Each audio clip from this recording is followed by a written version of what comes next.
What's up, guys? Happy Monday. It's September 20th, 2021. We've got one game left on the NFL Week 2 docket.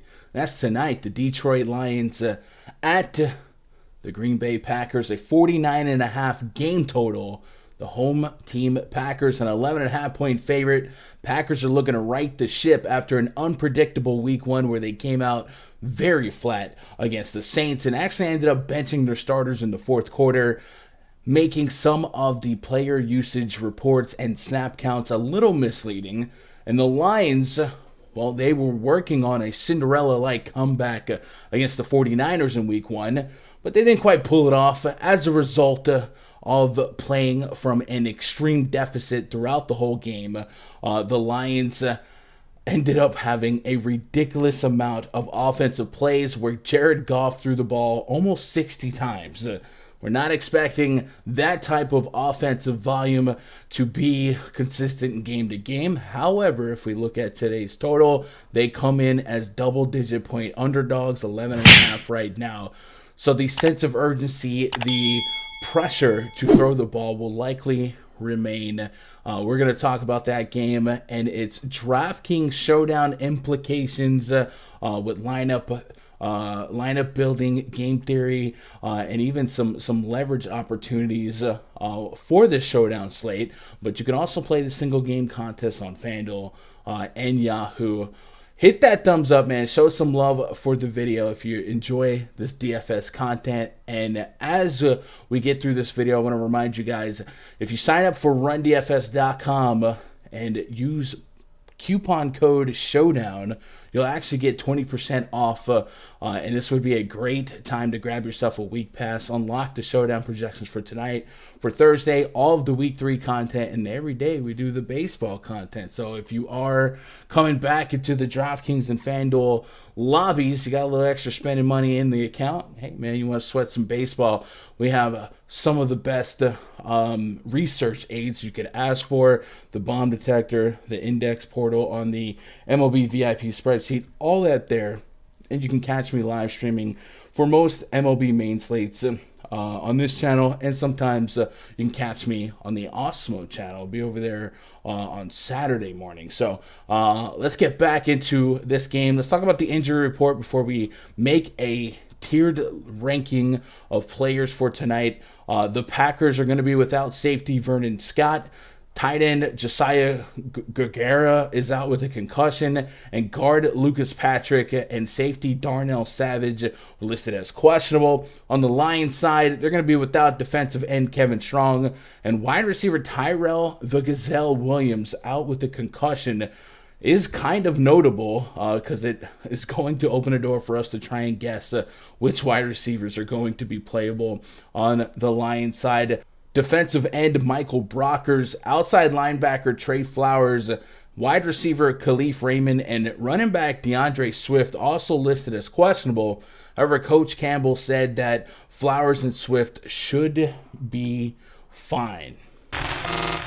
Jumping into our tier maker, you guys know how we like to do it here. I like to find the plays that make the most sense, and in my approach for 20 lineups, I like to tier my player pool, guys that I have the most exposure to or the most interest to be a captain in my DraftKings lineups. I'll list them as tier 1. The step below this tier 2, a little bit more of the fringe plays, but I still want exposure to them as 3. A lot riskier as the 4, and usually guys that I really just won't get to as the tier 5.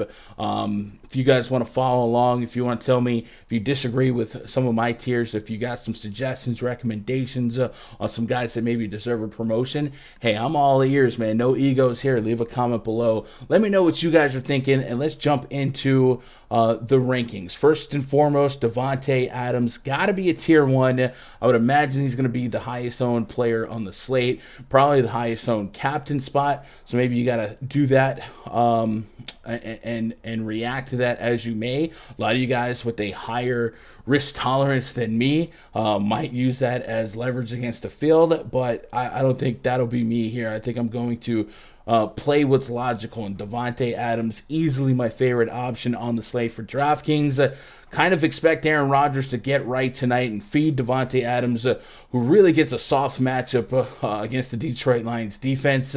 This will look more like a typical Adams you should spot like last year, likely seeing double-digit targets and some end zone look. So I like him quite a bit. Next guy I want to have tier 1 exposure to, it's going to be Aaron Jones. I mean, this is Game Script 101 for NFL DFS 101. They're a double-digit home favorite on national television. Matt LaFleur said last week that they really wish they could run the ball more. They actually were running the ball at an embarrassing low clip. So I expect that to turn around in a much more favorable game script. And this is Aaron Jones's backfield to lead.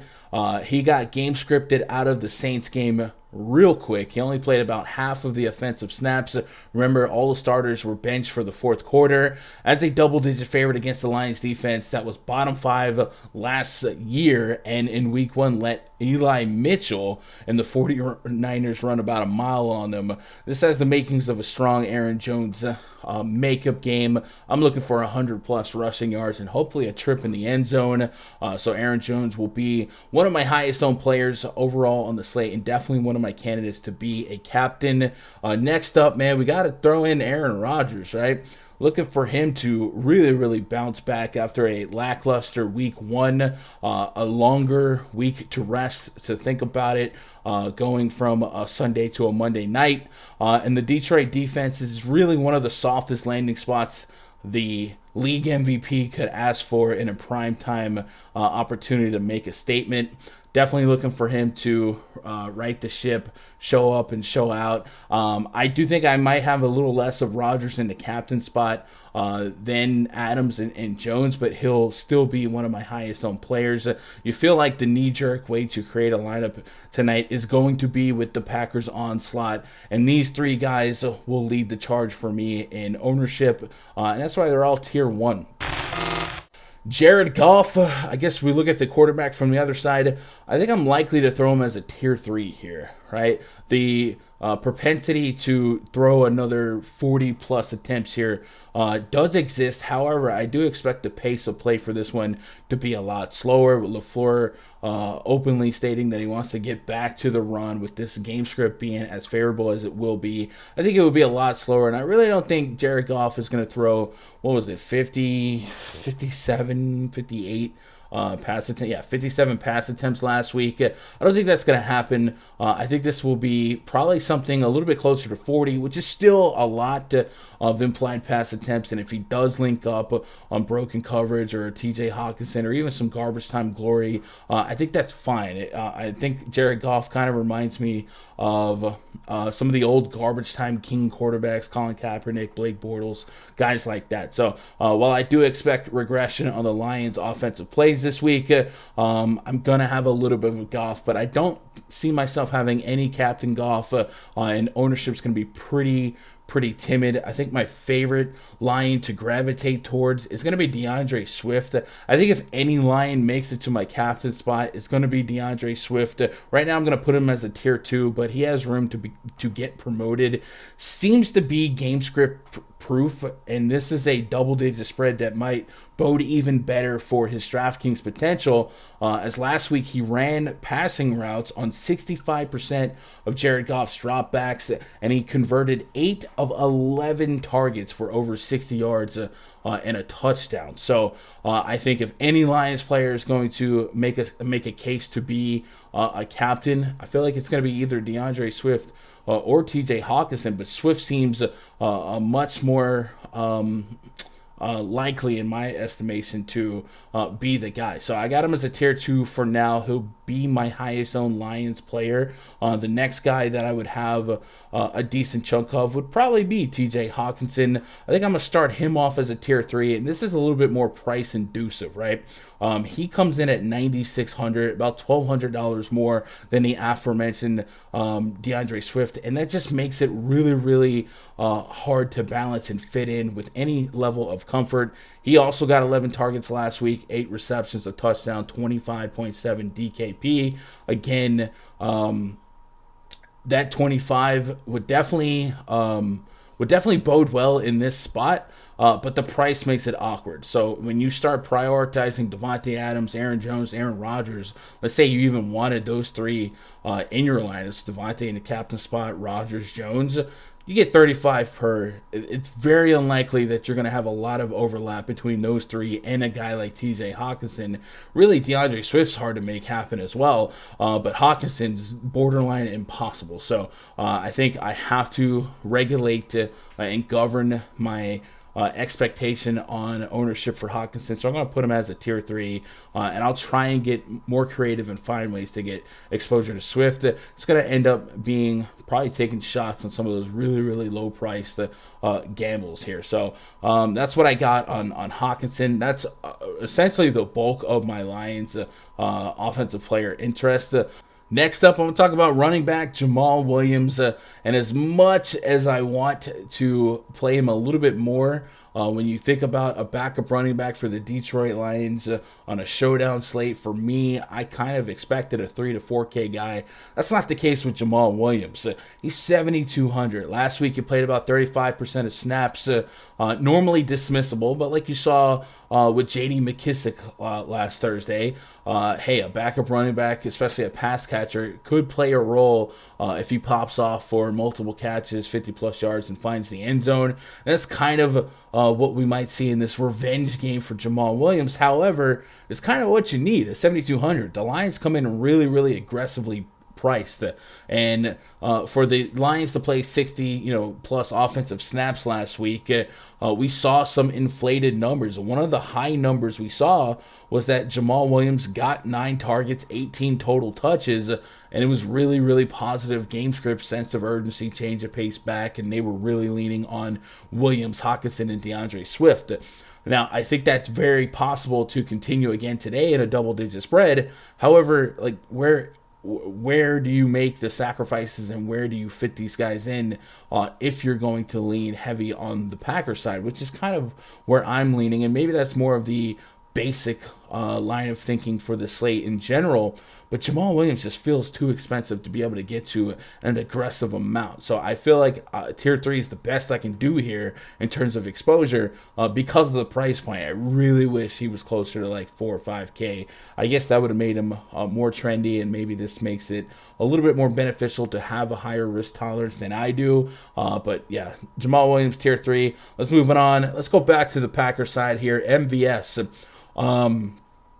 I think I'm going to go tier 4 with MVS. I still think he has some viability to maybe promote to a tier 3. He's 5,600 on DraftKings. He got 8 targets last week, only converted on 3 of them. The thing with MVS is he's more than likely game to game going to be the home run ball guy, and that's something I'm looking for in a game script where I expect Aaron Rodgers to have to drop back and air it out. Now, with that said, if the Packers can successfully establish the run and move the ball downfield, I definitely think Rodgers will take 1 or 2 play action looks deep down the field for MVS, which is why I'm not completely getting rid of him. Gonna have him just a little bit. But yeah, I think normally MVS is not going to match Devante Adams in targets, and because of how anomalic that Packers game hopefully was against the Saints, I don't think that really holds up. I think about 5 targets a game is probably the more realistic expectation, but his average depth of target is going to be really, really deep. So kind of like Darius Slayton last week, I do think we look at him for the home run ball, but because of the volatility of the home run ball, we don't get to an aggressive amount. Robert Tonyan, kind of the same thing.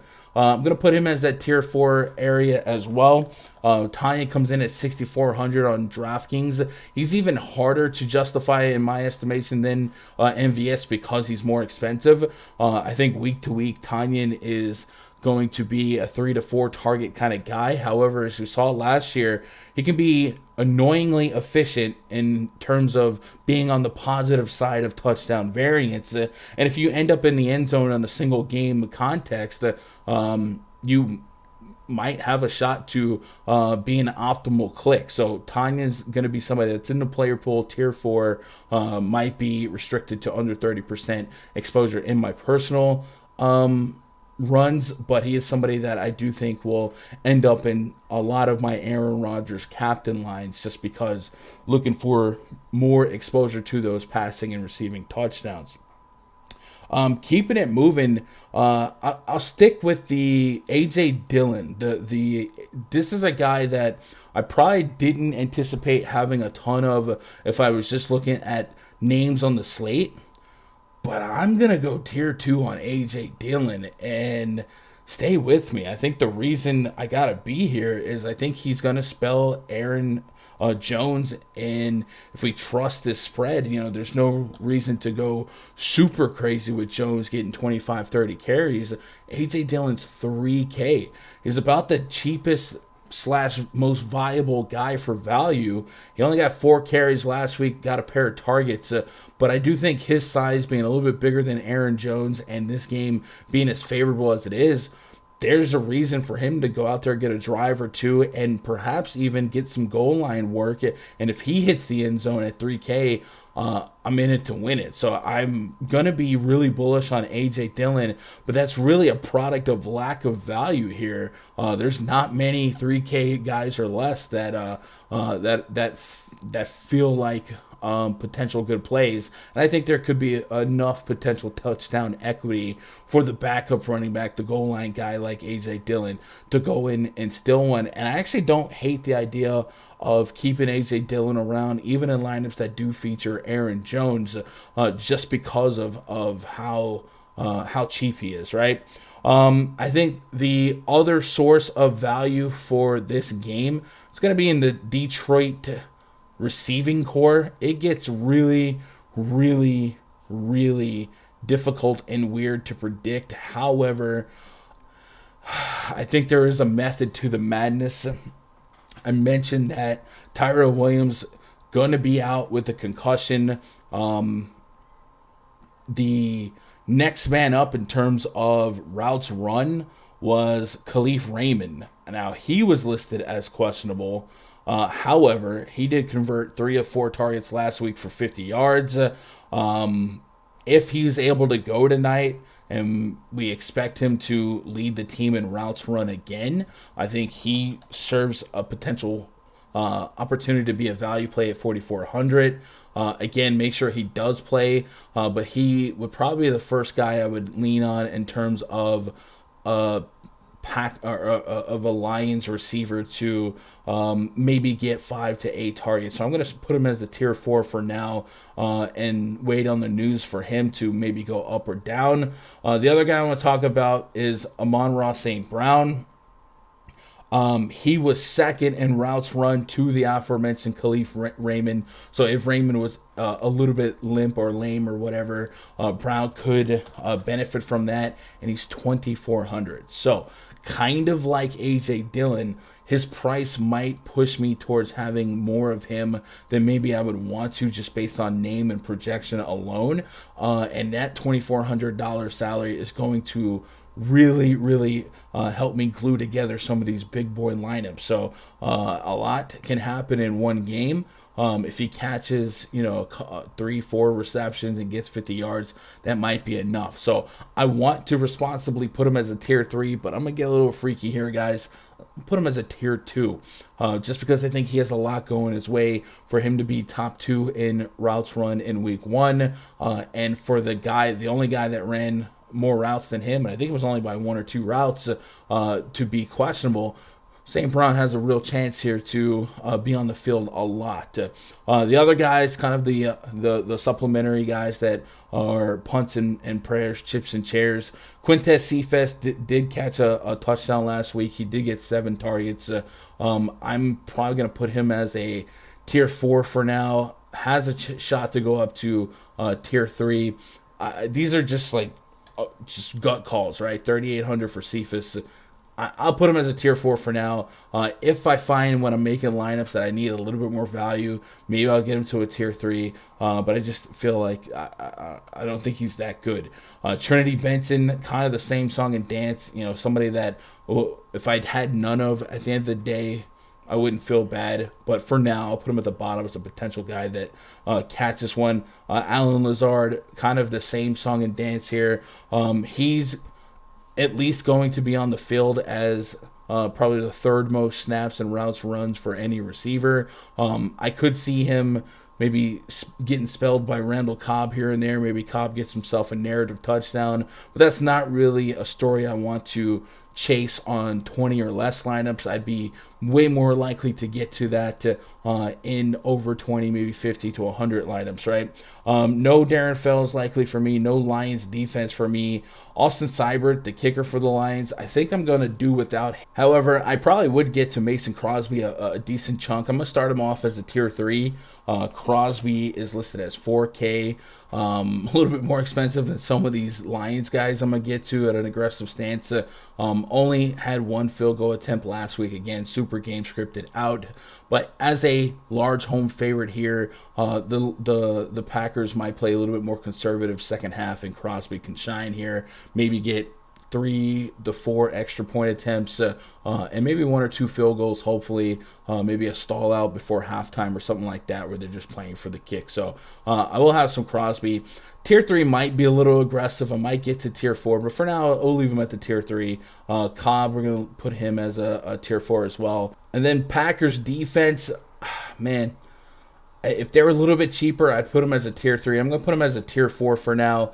5K is just a little up there. I do think if Goff is going to drop back, heave the ball 40 times or so, it's not unlike a Jair Alexander to outclass one of these inexperienced who's that receivers, maybe run one back, maybe the Lambeau Field noise gets to the Lions offense and they just end up having a really, really, really strong game with my game script having the Packers running the ball a little bit more, just less time for them to be on the field like they were in week 1. So I do like the thought of the defense being a solid play. You start with that 10, captain spot 15, and then if you fade them, you're sweating them to go down. But I'm going to have some Packers defense. So I'm going to start them off as tier 4, and that's it, man. That's where I'm going to be at on this player pool. Let me know what your guys' thoughts on tonight's game is. I'll leave some comments below. And do you guys disagree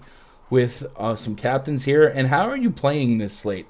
Are you going to be a little bit more different? Because I feel like we're going to have a lot of duplicate lineups, a lot of 5-1 onslaughts. It is a crazy chance to be a little bit more risky if you really want to take a solo shot at first place. You'd get behind some Lions onslaught stacks, something like that, because nobody is going that route. Everyone's just trying to go the Rodgers, Jones, Devante Adams stuff, and that's the logical choice. But maybe just maybe, you tournament thinking, contrarian guys have your day to shine tonight. Let me know how your approach is going to be. Remember, use code SHOWDOWN at rundfs.com. Get yourself 20% off. Twitter.com/Gundacker. If you got anything else for me, hit that thumbs up. Show me some love. I'll see you guys in the next video. I love you guys. Good luck. God bless. And go win some money.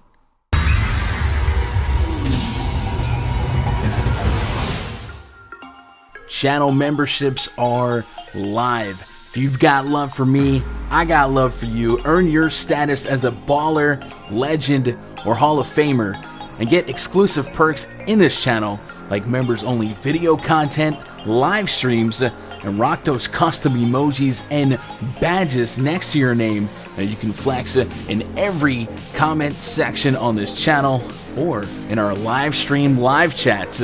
Memberships are the best way to show love for me, show love for the content, and make sure more content comes your way.